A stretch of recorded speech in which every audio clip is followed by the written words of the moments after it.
வணக்கம். நேற்றைய தினம் இந்த ஆனி மாதத்தோட அமாவாசை நம்ம எல்லாம் சிறப்பாக கொண்டாடிட்டோம்.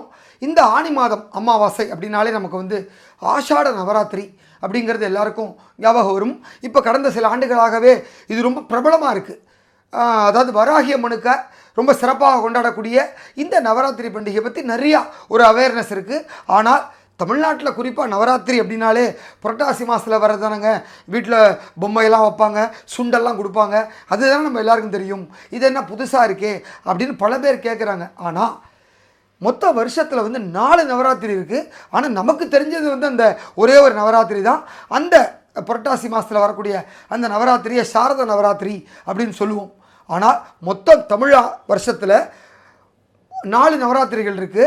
இந்த வருஷம் பிறந்த உடனே சித்திரை மாதம் இருக்கு இல்லையா, அந்த சித்திரை மாதத்தில் வரக்கூடியது தான் வசந்த நவராத்திரி.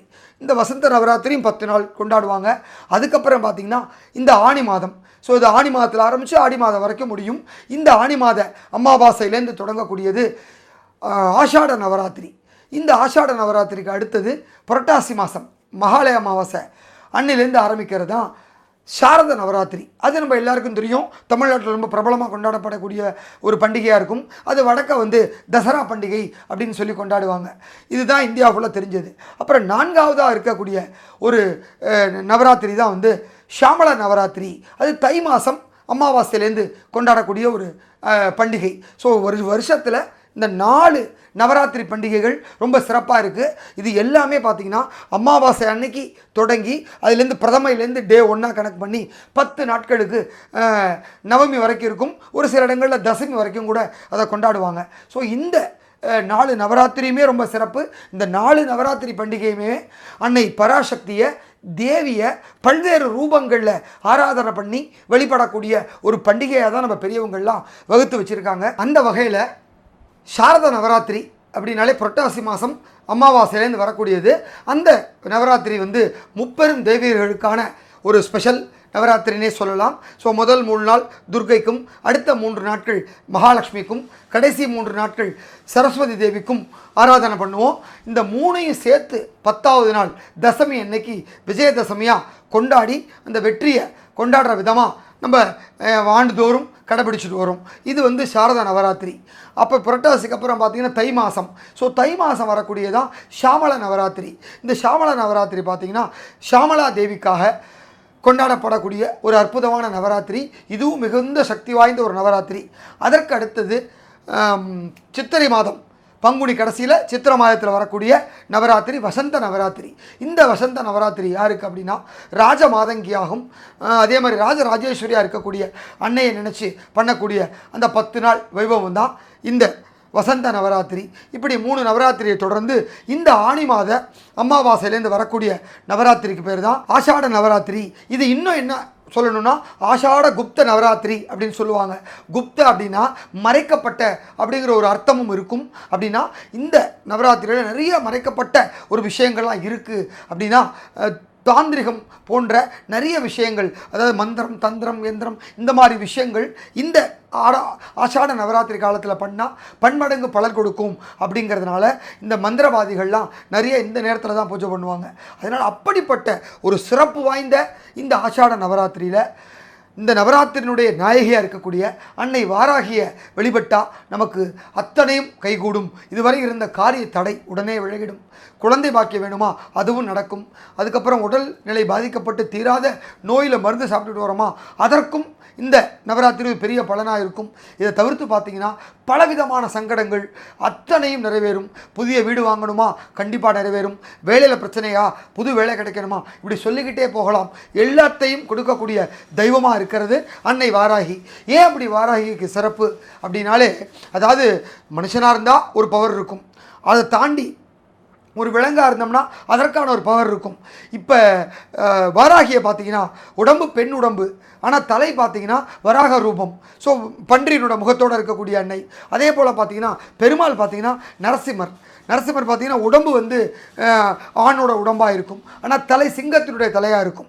ஸோ அப்படிலாம் ரொம்ப சிறப்பாக ஒரு 2 பேர் சேர்ந்த ஒரு விஷயமா இருக்கிறப்ப அவங்களுக்கு பவர் ரெட்டிப்பாக இருக்கும். நீங்கள் பார்த்திங்கன்னா மகாவிஷ்ணுவில் இருக்கக்கூடிய 10 அவதாரங்களில் நரசிம்மருக்கு தனியான ஒரு பெரிய புகழும் பேரும் இருக்குது. காரணம் வந்து ஒரு ஒரு சிறிய பக்தன், ஒரு சிறுவன் பாலகன், அவனுடைய குரலுக்கு ஓடோடி வந்து அவள் அப்பாவை சம்ஹாரம் பண்ணி இந்த உலகத்தில் தர்மத்தை நிலைநாட்டினவர்னா அது நரசிம்மர் தான். அவர் வந்து தன்னுடைய மனைவிக்கு வந்து மடியிலே இடம் கொடுத்து தன்னையை பார்த்துக்கிட்டே இருக்கணும்னு நினச்சதுனால தான் லக்ஷ்மியை மடியிலே உட்கார வச்சுருப்பார். அப்படிப்பட்டவர் தான் நரசிம்மர். அது லக்ஷ்மி நரசிம்மராக பல இடங்களில் அருள் பாலிப்பார்.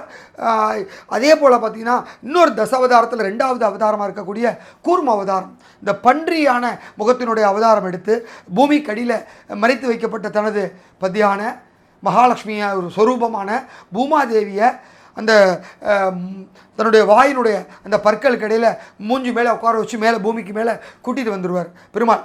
அதனால் பன்றி முகமாக இருக்கக்கூடியதில் பெருமாளும் பன்றி முகத்தோடு ஒரு அவதாரம் எடுத்திருக்கார். அதே போல் அன்னையும் இந்த பன்றி முகத்தோட அவதாரம் எடுத்தது இந்த வாராகி அவதாரம் தான். இந்த வாராகி அம்மன் பார்த்திங்கன்னா சப்த மாதாக்களில் பிரதானமான ஒரு நாயகியாக இருக்கக்கூடியவங்க.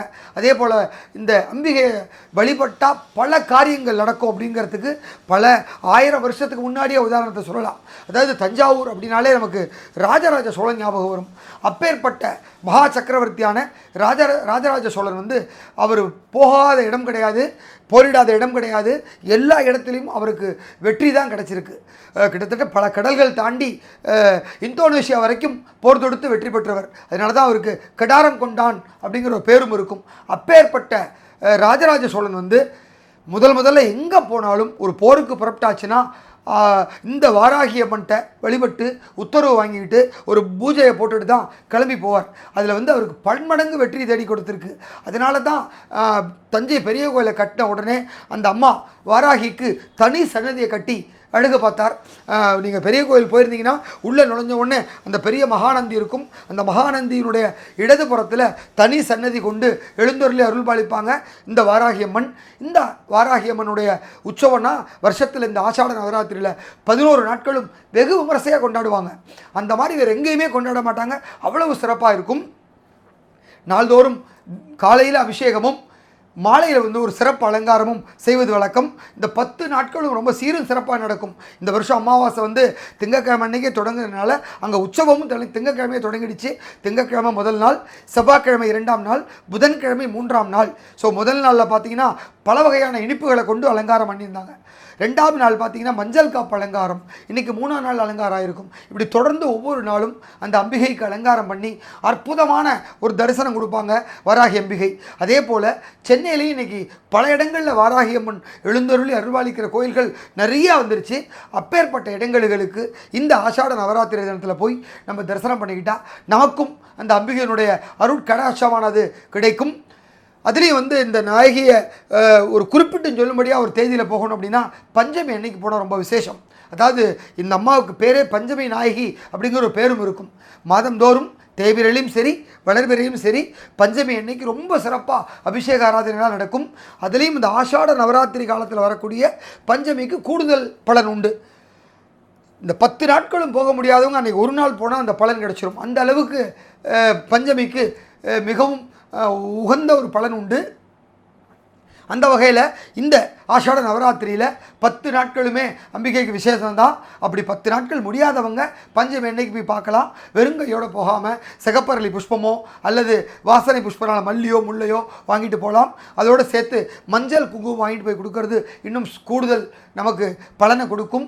அப்பேற்பட்ட இந்த வாராகி அம்பிகையை இந்த ஆஷாட நவராத்திரி தினத்தில் தொழுது உங்களுடைய பிரார்த்தனைகளை அந்த அம்பிகையினுடைய பாதத்தில் வச்சு நீங்கள் மனமுருகே வேண்டிக்கிட்டிங்கன்னா நிச்சயமாக அடுத்த ஆஷாட நவராத்திரிக்குள்ளே உங்களுக்கு கைமேல் பலன் கொடுக்கும். நீங்கள் நினைத்த காரியம் நிறைவேறும். எனவே இந்த 10 நாட்களை இப்போ ஆல்ரெடி 2 நாள் ஆயிடுச்சு. ஸோ இதை மிஸ் பண்ணாமல் அவசியம் நீங்கள் எல்லாருமே வாராகியை வழிபட்டு எல்லாருக்கும் எல்லா வளங்களும் கிடைக்கணும் அப்படின்னு சொல்லி பிரார்த்தனை பண்ணிக்கிறேன். நன்றி.